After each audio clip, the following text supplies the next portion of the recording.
wish that Caden had the Mad Libs version to read. I love that. Shoot. So this summer, as many of you know, some of the youth are in Honolulu. Spare me too many details. WRYE, or RYE, is a big UCC youth gathering that's held every 4 years, alternating with National Youth Event. Every other 2 years, kind of the way the Olympics do, the Summer and Winter Olympics. As you'll remember, in 2016, we went to the National Youth Event in Orlando, Florida. I made a great time. It was a lot of fun.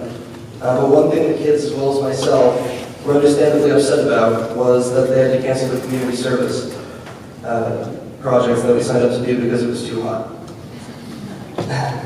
Instead, they took us on a bus to a nearby church where we heard a couple of speakers.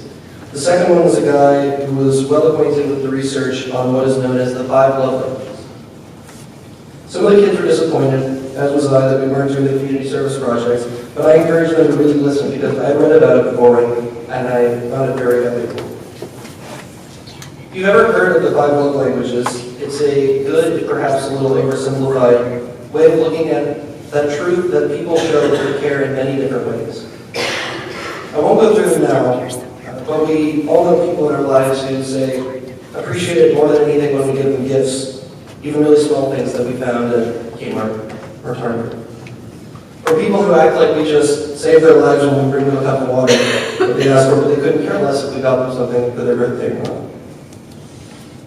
This is useful to think about because one of the big takeaways from it is that sometimes we take it the wrong way or don't recognize it when people show us their love in ways that we don't necessarily tend to show ours. Or vice versa, when they don't show us their love as we would show them ours. For instance, take my mom. She's right over there. By the way, I asked for permission to use her restroom and she said, yes, as long as she could issue a disputing memo. Sometimes when I'm over at her house watching The Bachelor, I admit it, we do it every week. It's true. No shame. She'll start asking me all sorts of questions about whether I'm comfortable, whether I'm sitting on the right couch, whether the heat is too high, whether my food is cold, maybe comfy your pants, etc. And our response is always, oh my gosh, no mom, I'm fine. Actually, in fact, sometimes I feel a cough coming on. I try to hold it back because I know that the moment that she hears it, she's going to start asking if I'm okay. Actually, this happened a week ago, and I was like, no, I'm fine, and then I'm sick. So, she's often right, and I usually, even if I don't know if she is. But my guard almost always goes up. And the truth is, of course, that this is one of the ways that she expresses love and shows that she worries and cares about me and loves me. But it's not always how I would personally show it to someone else. It gets on my nerves sometimes, but I always remember that it's because she worries about me. And of course I know that I have plenty of annoying habits that I'm sure she can attest to. But it's important to have these people who care about you and worry in your life. In the scripture passage that Kate read, we meet who I see as the warriors in Jesus' life, his companions, his disciples, his friends. After Jesus heals a bunch of people in Simon's house, including Simon's mother-in-law, he goes off without telling anyone to pray, as Jesus is wont to do. His friends go searching for him, and when they find him, they go, Jesus, everyone's looking for you. Where did you go? Now, I imagine the disciples were worried about him, as anyone would be, about their friend or their teacher or their son or daughter who disappears. And Jesus responds to the people that were worrying about him. Without missing a beat, he responds with, all right, gotta go preach and heal some more people, let's go. So after searching for him, actually hunting is one translation puts it, so it was likely quite a while, he immediately moves on to the next thing. He doesn't give them a chance to rest. It makes me think of like, when there's like a group of people hiking and two people go ahead of everybody else, and then the kind of stragglers try to catch up, and then immediately when they catch up, the other people start going again, don't give them a chance to rest. Jesus has a lot of work to do, and he's not stopping to rest. And for whoever's following him, they're not going to rest either. He doesn't make it easy on his followers. More than just his followers, he really doesn't make it very easy for anyone, included in this passage, the very people that he heals. For instance, in this passage, when he's finished healing Simon's mother-in-law, she gets up and begins to wait on him. This is an interesting pattern to notice with the people that Jesus heals. Right when they're healed, they get moving. In fact, right after this passage, Jesus heads out into the city and heals a man with leprosy. Then he tells him to go and sacrifice as Moses commanded. Not an invitation to get comfortable and rest, not to sleep it off to need a break, but rather to move and to do. See, I would say that Jesus came to heal, but he rarely intends to comfort.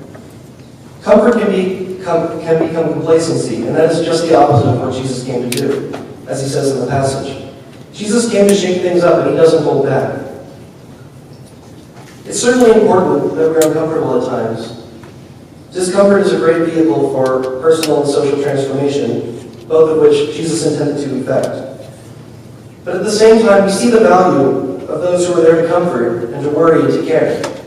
Those people surround Jesus and make it so that he could do the work he came here to do. To introduce us to the sometimes disturbing and uncomfortable truths that he wants us to face. These people around him, I imagine Simon's mother-in-law, for instance, who Jesus healed, is just naturally that sort of person who gets up and helps as soon as she can. At least in the passage, Jesus didn't tell her to do anything. She got up and did it herself.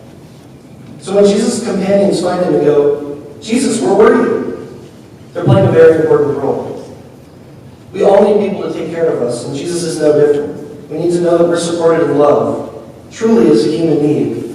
He may not overtly say it, but I'm sure he appreciates it.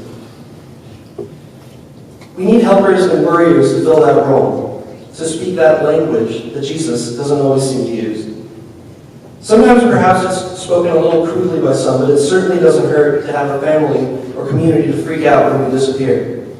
Especially for Jesus, who has a lot of work to do. Those caretakers, those worriers, those mothers are not just appreciated, but are needed. Jesus needed that community. Without them, he could not have done the amazing work that he came to do.